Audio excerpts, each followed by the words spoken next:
Guys, kauwi ko lang galing ng office. Ayan, tignan nyo ang aking kangkong. May mga bulaklak na siya.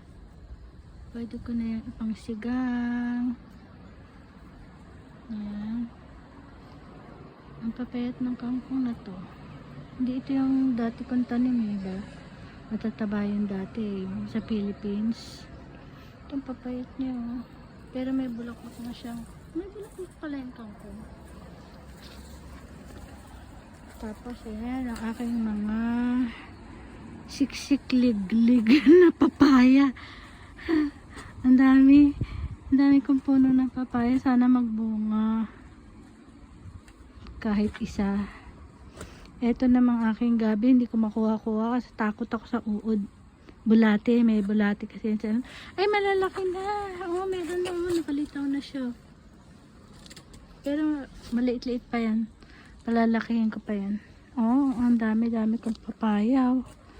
Itong pinakamataba eh. Ito. Sana magbunga naman. Ayun pa oh. Papaya ko. Ayan ha. Papaya din yan guys.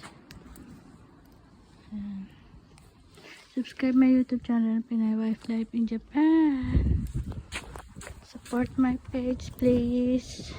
God bless you. Ang laurel ko, kalat-kalat. Yan ang laurel ko. Hindi na ako bumibili ng laurel, dyan ako kumukuha.